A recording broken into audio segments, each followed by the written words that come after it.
How about prayer in the public schools?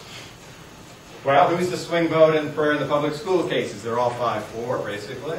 Justice Anthony Kennedy is the swing vote in these. But from the standpoint of a group like Americans United, generally speaking, they're going to be much happier with Justice Kennedy's views on school prayer than you might be with his views on religious displays.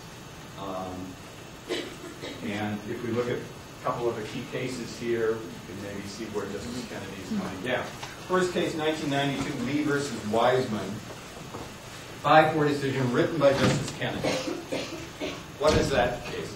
Well, the Wisemans were concerned. They had a daughter who had graduated from middle school a few years before, and they had a minister come in and give the invocation at their little graduation ceremony and the benediction, and it was really a comfortable experience for their daughter, they thought. So they objected and sort of made it known that they were going to challenge the use of clergy at the graduation ceremony next time around for their daughter. Well, the school board thinks about this a while and say, well, you know, we can make the Wisemans happy. We'll have a rabbi come. So I said, we got good news for you, Wisemans. We got a rabbi coming. We're not going to have, you know, Lutheran minister or whatever it was last time.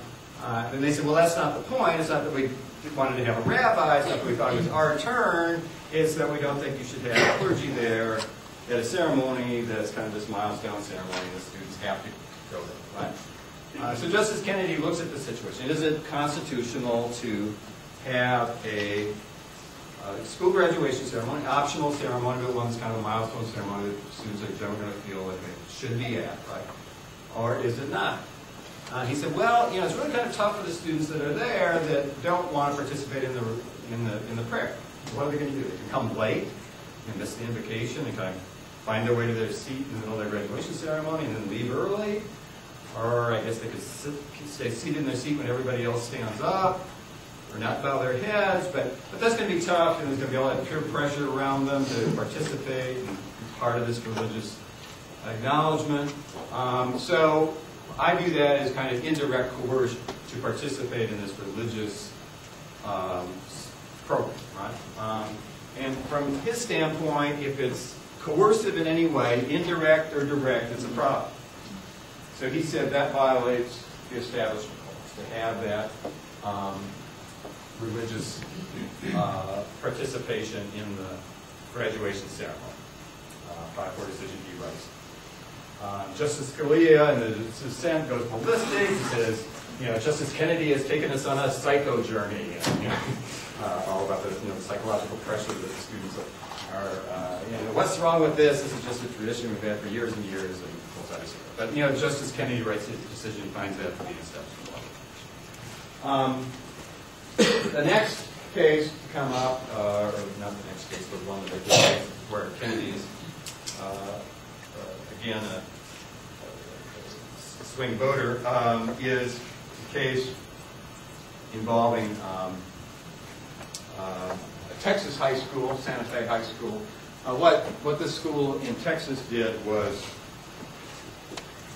say that they wanted to have some student participation at halftime of football games. Of course, football is a religion of its own in Texas.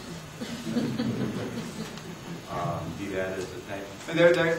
And they said, well, we know there'd be a problem, you know, C. Lee versus Wiseman and some of these other cases, if we had a minister come and say a prayer, or even if we had a teacher come and say a prayer. So what if we let a student say a prayer, if a student feels moved to say a prayer? You know, we're not going to tell them they have to say a prayer. They just have to do something to solemnize the event. You know, look at that. It doesn't have to solemnize the football game or whatever. You know, I think if a student got up and started talking about global warming, she'd be yanked off the stage. But yeah, they're told that they, you know, can go up there, and they don't have to say a religious message. It's up to them. And the students can vote, first of all, on whether to have a speaker at halftime, and then they get to vote second time as to who that speaker is going to be. This is Texas. Who's going to be the speaker? Is the speaker going to be the, you know, the one Hindu that somehow wandered into school? No, you know it's going to be an evangelical Christian, as it turned out to be Marion Ward, who uses the halftime to pray. And so it gets challenged. He said, yeah, and Texas's argument is, well, this isn't school speech, this isn't state action, you know, we're not speaking, it's just the students decided to do this, then the students decided to pick Marion, so how can that be an Establishment Clause violation? Justice Stevens actually wrote the opinion in this case, and his view is, hey, now you set up this whole system, you decided that you were going to dedicate some time at the halftime football game for this, you kind of knew how it was going to work out, and Justice Kennedy agreed, you know, basically you have to go to football games in Texas, and if you go there, you're going to feel like you have to pray along with Marion, and you know, he thought it was kind of coercive in that way, or proselytizing. And so the majority of the court finds this Texas program of having a student-led prayer to also be a violation of the Constitution, despite Santa Fe's argument this is just private speech, not government speech. Justice Stevens said, the law reaches past formalism. Is his phrase in there, that you were going to go beyond just looking at sort of the formal nature of the student-chosen speakers, and look at what really was going on. Now, at the school, somebody got elected prom queen, and they get up and somebody hands them the microphone and they decide to use that moment for prayer. I mean, that I think would be pretty clearly private speech. That's not a step before problem. But due to the way it was all set up, that it almost made it inevitable to be used for prayer, and the court thought that was absurd. So, what does Kennedy say about prayer, since he's the key vote again here? Well, he says the Constitution guarantees the government may not coerce anyone to support or participate in religion or its exercise.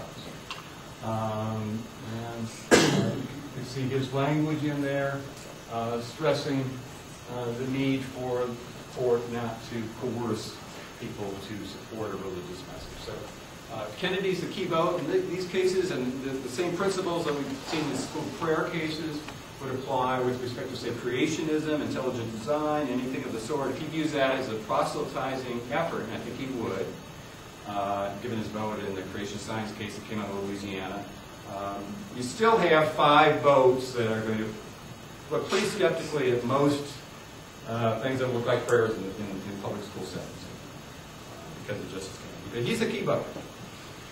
It all depends on him. Maybe you know what the WWJD already stands for. What was Kennedy? Yeah, what did Kennedy think? That's where it all comes down.